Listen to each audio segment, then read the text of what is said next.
Good afternoon, students. Today, I can explain the new topic that is anomalous secondary growth in Bignonia and Drosina stems. See, usually the secondary growth which is present in dicots only. Why? Because all dicots in the central which are present steel. Steel is nothing but xylem and phloem right now. So now in the steel which is present as U steel or atacto steel, and I can explain the secondary the second dicot steel which is present as U steel. The vascular bundles which are arranged in the central a ring like manner, that is called as U steel. See, each vascular bundle which are having xylem and phloem which present, and also I mean it collateral and conjoint and open. What is collateral is nothing but the xylem and phloem which is present at the conjoint, and also which is present in the lateral side only, that is collateral. And mm, the xylem and phloem, in the xylem and phloem in between KMM is present. That type of vascular bundle which is called as open vascular bundle, right? So but here, that is a very important character is nothing but the stem of Dracena. So Dracena which is belongs to monocot. I if it is belongs to monocot, in that plant also having secondary growth. That is not it similar with the dicot secondary growth. This is the differ when comparing dicot secondary growth. This is called as anomalous secondary growth. See, anomalous secondary growth is nothing but here there is no a proper cambium. The cambium is completely absent here. Then the cambium replaced with another cells like phloem trips and xylem trips, whatever another cells are tissues. That is called as an anomalous secondary growth right now. And here now I can explain Bignonia first one. This is the common ground plan of Bignonia. You can observe different type of parts like Bahichelmum, Balkalam, and Prasanna Stambam. This is the commonly Prasanna Stambam which are showing like a star shaped structure, and the inner side which are having medulla, that is the బిగ్నోనియాలో యూజువల్గా మనకు మూడు ముఖ్యమైనటువంటి భాగాలు కనిపిస్తుందండి. ఒకటి బాహ్య చర్మం, వాల్కలం and ప్రసన్న స్తంభం. Okay, then I can explain the sector position of the bignonia. So the outer most layer అంటే బాహ్యంగా ఉన్నటువంటి ఒక ప్రొటెక్టివ్ లేయర్ అది ఏంటంటే ఒకే వరుసయుతంగా ఉన్నటువంటి దాన్ని మనము బాహ్య చర్మం అంటున్నాం. That is called as epidermis. బాహ్య చర్మం ఒకే ఒక వరుసలో ఉండి బాహ్య చర్మాన్ని ఆవరించి అవబాసిని అనేటువంటి పొర ఉంటుంది. ఈ బాహ్య చర్మం ఎందుకు ఉపయోగపడుతుందంటే లోపల ఉన్నటువంటి కణజాలాలని ఇది రక్షించడానికి ఉపయోగపడుతుంది. నెక్స్ట్, లోపల మనకు బాహ్యచర్మం కింది భాగము, బాహ్యచర్మం మనం చూడడానికి గాడులు, గొప్పుల వంటి నిర్మాణాలు కలిగి ఉంటుంది. That is a very important character of the bignonia, right? So మనకేంటంటే నెక్స్ట్ సెకండ్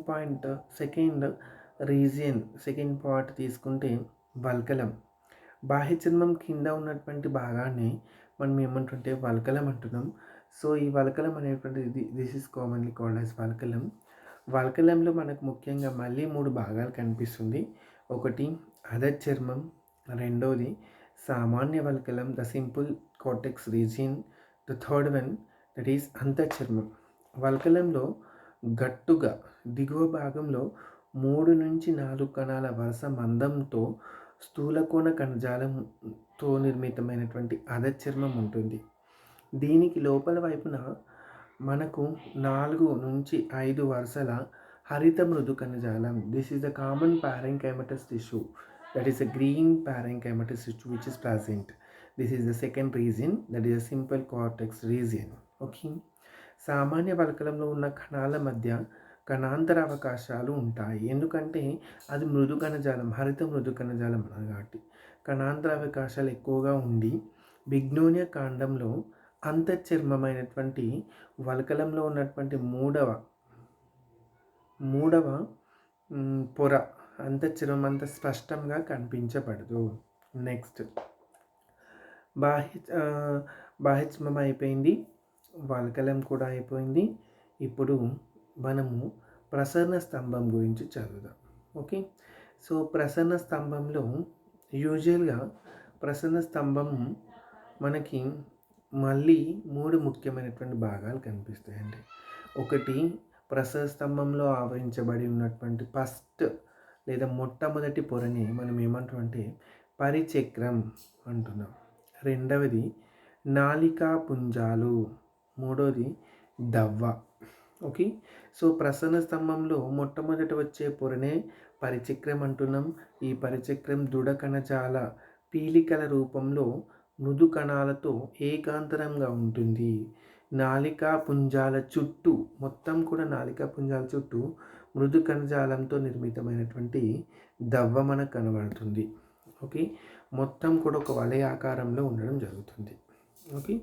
సో రెండవ పార్ట్ నాళికా పుంజాలు.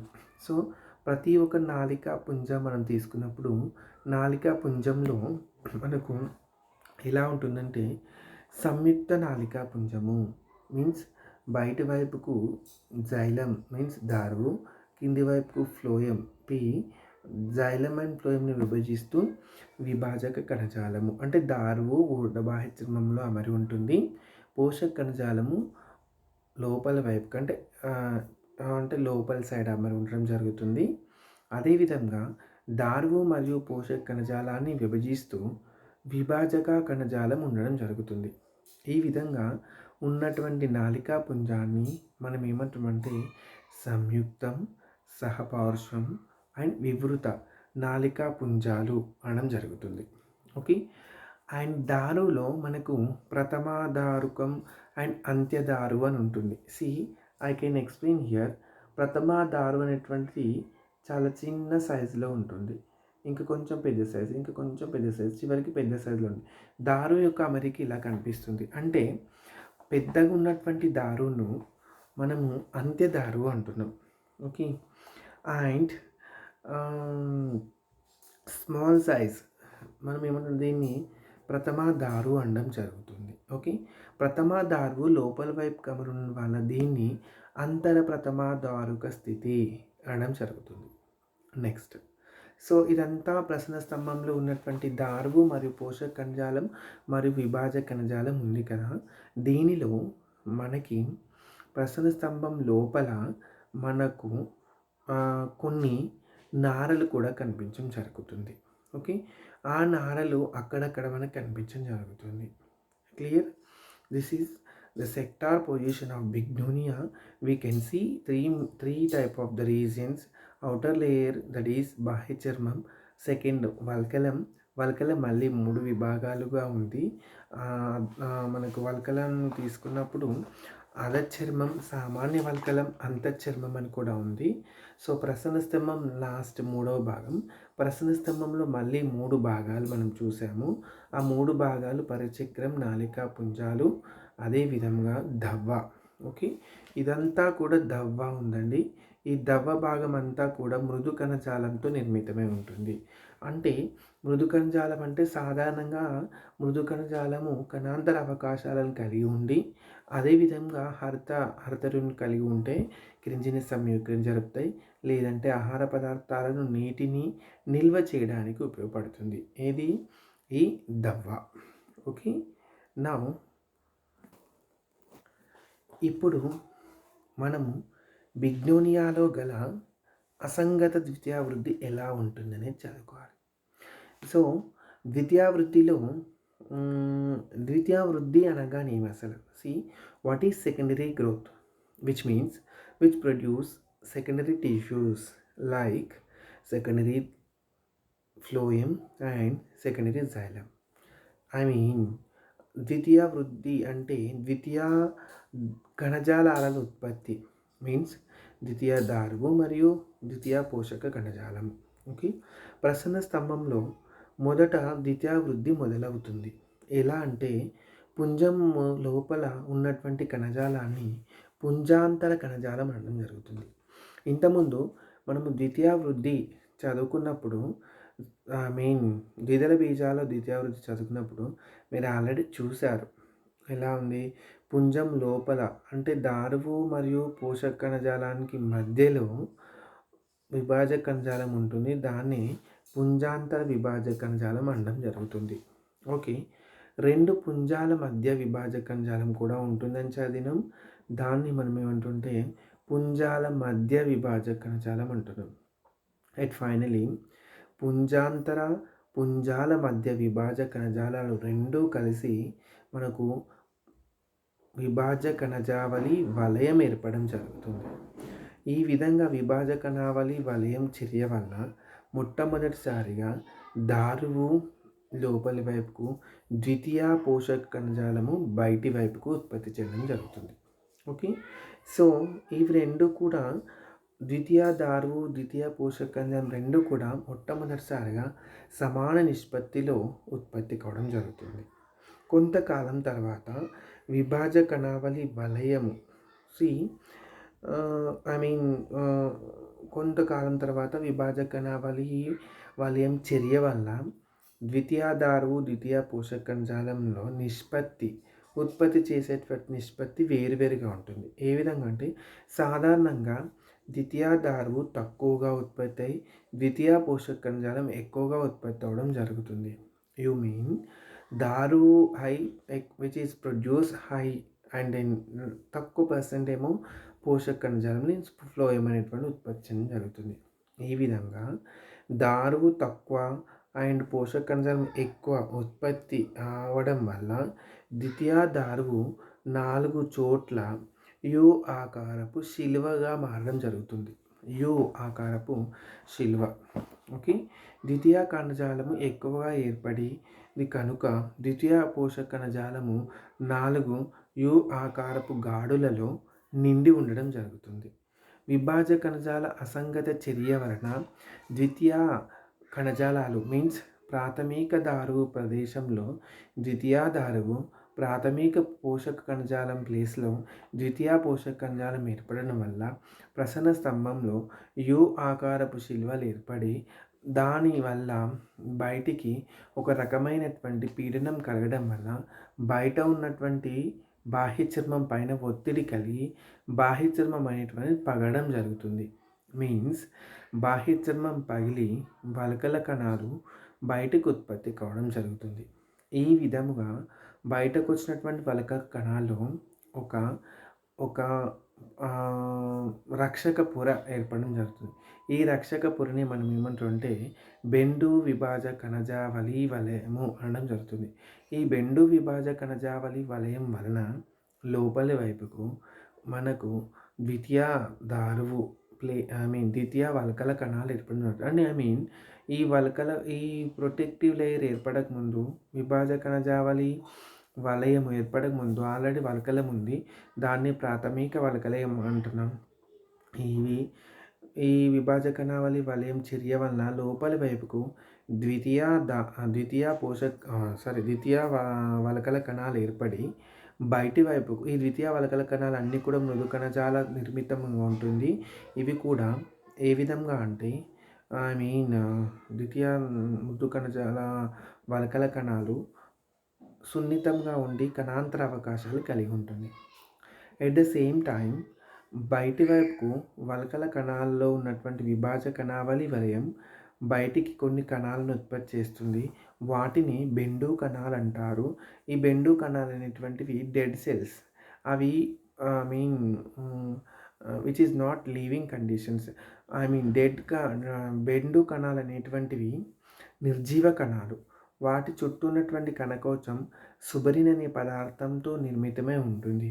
ఈ విధంగా మొత్తం మనకు బెండు విభాజక కణజావళిని ద్వితీయ వల్కలం అన్నిటినీ కలిసి మనం ఏమంటుంటే చర్మము అనడం జరుగుతుంది. ఈ విధంగా బిగ్నోనియా కాండంలో ద్వితీయ వృద్ధి జరగడం జరుగుతుంది. Okay student, and next I can explain the second topic, that is nothing but Dracaena. That is also very very important for essay question. So many times they are asking. Why? Because Dracaena is a monocotyledon plant, but which are showing dicotyledon character like the secondary growth.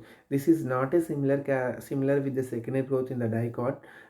Then it is called as anomalous secondary growth. Okay, now we are going to discussing about the sector position of the Dracaena. So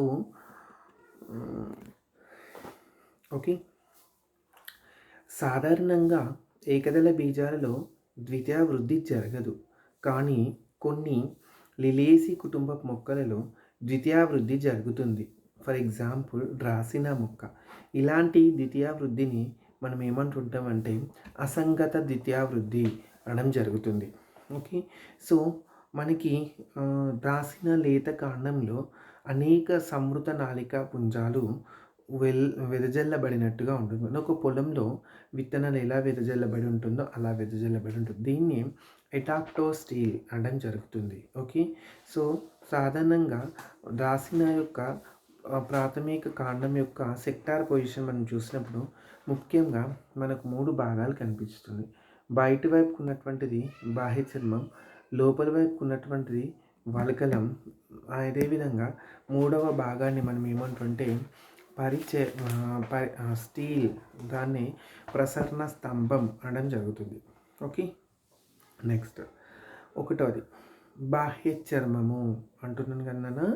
so బాహ్య చర్మము ఒకే ఒక వరుస కణయుతంగా ఉండి అందులో ఎలాంటి కణాంతర అవకాశాలు లేకుండా వెలుపల వైపుకు ఒక పలుచని పొర అయినటువంటి అవభాసిని కలిగి ఉంటుంది. Okay, second one, the second region, దాన్ని మనం వల్కలం అంటున్నాం. బాహ్య చర్మానికి ప్రాథమిక పుంజాల ప్రాంతానికి మధ్య అనేక వరుసలలో ఒక మృదు కణజాలం ఉంటుంది. ఆ మృదు కణజాలాన్ని వల్కలం అని చదవడం జరుగుతుంది. ఓకే, ఈ వల్కలంలో మృదు కణజాలం అనేటువంటిది గుండ్రగా ఉండి దానిలో మనకు కణాంతర అవకాశాలు కలిగినటువంటి మనకు మృదు కణజాలు ఉండి అవి స్టోర్ చేయడానికి, ఆహారం తయారీకి ఉపయోగపడుతుంది. ఓకే, 3వది సందాయక కణజాలము, అదేవిధంగా నాళికా పుంజాలు. ఓకే, ప్రాథమిక పుంజాలు ఉన్న భాగంలో కాండము కేంద్ర భాగం ఉన్న మృదు కణజాల ప్రాంతాన్ని సందాయక కణజాలం అనడం జరుగుతుంది. ఓకే, దీనిలో అనేక నాళికా పుంజాలు చెల్లాచెదురుగా వెదజల్లబడి కేంద్రస్థ పోషక నాళికా పుంజాలు ఉంటాయి. కేంద్రస్థ పోషక నాళికా పుంజాలంటే పోషక కణజాలం లోపల వైపుకు, అదేవిధంగా దారువు మధ్య భాగంలో ఉండి పోషక కణజాలం లోపల వైపుకు ఉంటుంది. ఇలాంటి నాళికా పుంజాన్ని మనం ఏమంటుంటే కేంద్రస్థ నాళికా పుంజాలు అంటున్నాం. దీనిలో దారువు మరియు పోషక కణజాలం ఉంటాయి, కానీ దారువును మరియు పోషక కణజాలాన్ని విభజిస్తూ విభాజక కణజావళి ఉండదు. ఇలాంటి నాళికా పుంజాలని సంయుక్తం, సహపార్శ్వం అండ్ సంవృతము అనడం జరుగుతుంది.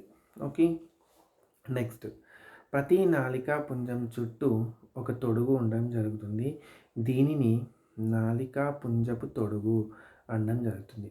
ఈ నాళికా పుంజపు తొడుగు మనకు దృఢ కణజాలంతో నిర్మితమై ఉంటుంది. సో ఈ విధంగా మనకు సెక్టార్ పొజిషన్ ఉంటుంది. నెక్స్ట్, సో ఇది ప్రాథమిక నిర్మాణము అయినటువంటి డ్రాసినా నిర్మాణము. So now I can explain the secondary growth in dracaena. So అసంగత ద్వితీయావృద్ధి డ్రాసినాలో మొట్టమొదటిసారిగా ఈ మొక్కల కాండాగ్రానికి దిగువన విభాజ కణావళి నూతనంగా ఏర్పడుతుంది. ఈ విభాజ కణావళి వెలుపలి వైపుకు లోపలి వైపున ఎక్కువ కణాలను ఏర్పరుస్తుంది. సో ఈ విధంగా ఎక్కువ కణాలను ఏర్పరుస్తుంది. వెలుపల వైపునటువంటి ఏర్పడినటువంటి కణాలను ద్వితీయ వల్కలంగా ఏర్పడడం జరుగుతుంది. వీటిలో కణకవచాలు పలచగా ఉండి లోపలి వైపుకు ఏర్పరిచినటువంటి కణాలని సంశ్లేషణ కణజాలం అనడం జరుగుతుంది. యూజువల్గా మనకు సంశ్లేషణ లేదా సంధాయక కణజాలం అనేటువంటిది డ్రాసినా ఖండంలో కనిపించడం జరుగుతుంది. ఓకే, దీనిలో ద్వితీయ నాళికా పుంజాల విభేదన చెందడం జరుగుతుంది.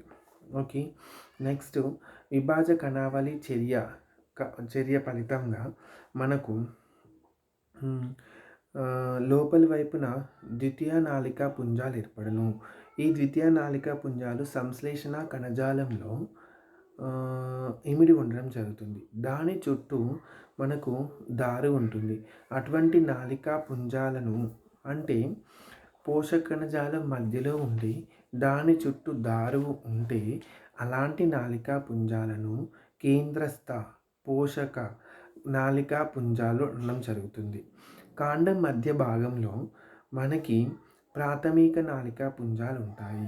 ఇవి ద్వితీయ నాళికా పుంజాల కంటే పరిమాణంలో పెద్దగా ఉంటాయి.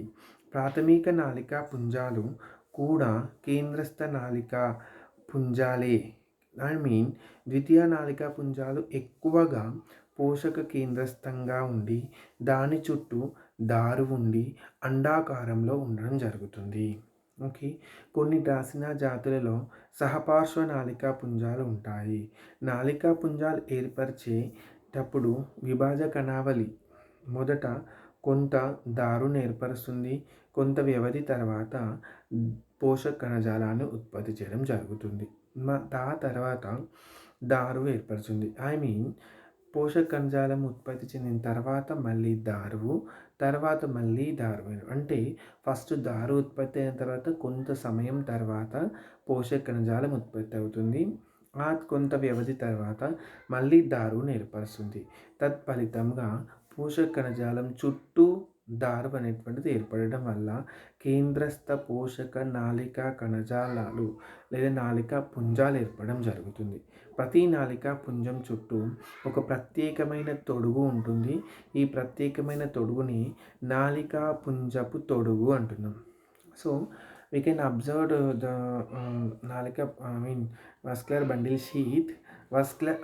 నాళికా పుంజపు తొడుగు అనేటువంటిది దృఢ కణజాలంతో నిర్మితమై ఉండి ఈ తొడుగు అనేటువంటిది నాళికా పుంజాలకు ఒక యాంత్రిక ఆధారాన్ని ఇవ్వడానికి ఉపయోగపడడం జరుగుతుంది. ఓకే, నెక్స్ట్ ప్రసరణ స్తంభంలో ద్వితీయావృద్ధి జరగటం వలన బాహ్య చర్మంపై ఒత్తిడి పెరిగి బాహ్య చర్మం పగిలిపోతుంది. పగటం వల్ల వలకల కణాలు బయటకు ఉత్పత్తి అవుతుంది. సజీవ కణాలైనటువంటి వలకల కణాలు బహిర్గతమై వీటి రక్షణ కొరకు ఒక ప్రత్యేక వలకలంలో ఒక ప్రత్యేక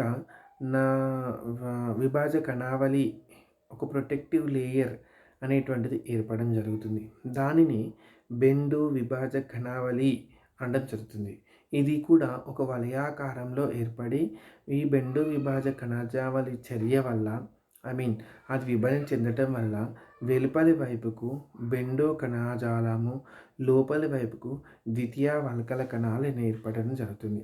ఇంతకుముందు చెప్పినటువంటి బిగ్నోనియాలో ఏ విధంగా అయితే బయటి వైపుకు నిర్జీవ కణాలు ఏర్పడుతుందో అలానే ఇక్కడ కూడా నిర్జీవ కణాలు ఏర్పడుతుంది. ఆ నిర్జీవ కణాలని బెండు కణాలు అంటున్నాం. సో బెండు కణాలు అయినటువంటి డెడ్ సెల్స్ అంటే వీటికి ఎలాంటి ప్రాణం ఉండదు. జీవ పదార్థము కణంలో కేంద్రకము ఉండదు. కణకవచం అనేటువంటి సుబరిన్ అనే పదార్థంతో నిర్మితమై ఉంటుంది. అండ్ లోపలి వైపుకు ద్వితీయ వల్కల కణాలను ఉత్పత్తి చేస్తుంది. ఈ ద్వితీయ వల్కల కణాలు మృదు కణజాలయుత నిర్మితము. ఈ మృదు కణజాలములో ఉన్నటువంటి ద్వితీయ వల్కల కణాలు ఆహారాన్ని మరియు వాటర్ని మరియు ఖనిజ లవణాల స్టోరేజ్కి ఉపయోగపడడం జరుగుతుంది. ఈ విధంగా వల్కలంలో జరిగిన చర్యల వల్ల ఏర్పడినటువంటి బెండు కణాలు, అదేవిధంగా బెండు విభాజ కణావళి, అదేవిధంగా ద్వితీయ వల్కలం, ఈ మూడిటిని కలిపి మనం ఏమంటే పరిచర్మముగా పేర్కొనడం జరుగుతుంది. ఈ విధమైనటువంటి ద్వితీయ వృద్ధి పర్టికులర్గా ఒక నాళికా పుంజం లోపల దారువు మరియు పోషక కణజాలాన్ని విభజిస్తూ విభాజ కణజావళి లేదా కేంద్రం అనేటువంటిది పర్టికులర్గా లేదు కాబట్టి, కేంద్రం లేకపోయినా ఇది కేంద్రస్థ నాళికా పుంజాలు కొన్ని దారువు మరియు పోషక కణజాల యొక్క కణాలను ఉపయోగించుకొని ద్వితీయావృద్ధి జరిగింది. అంటే కేంద్రియం మీన్స్ విభాజ కణజాలము దారువుకు మరియు పోషక కణజాలానికి మధ్య విభాజ కణజాలం లేకపోయినప్పటికీ కూడా ఇక్కడ ద్వితీయ వృద్ధి జరిగింది. కాబట్టి ఇలాంటి ద్వితీయ వృద్ధిని అసంగత ద్వితీయ వృద్ధి మీన్స్ అనామాల సెకండరీ గ్రోత్ అనడం జరుగుతుంది. ఇలాంటి ద్వితీయ వృద్ధులు యూజువల్గా మోనోకాట్స్ అంటే ఏకదళ బీజాల్లో మాత్రమే చూస్తాం. ఎందుకంటే ఇంతకుముందు చెప్పినటువంటి విధంగా ఏకదళ బీజాల్లో ఉన్నటువంటి పుంజాలలో దారువు మరియు పోషక కణజాలాన్ని విభజిస్తూ విభాజ కణజాలం ఉండదు. అలాంటి నాళికా పుంజాలను సంవృతము, సహపార్శ్వము అండ్ ఓపెన్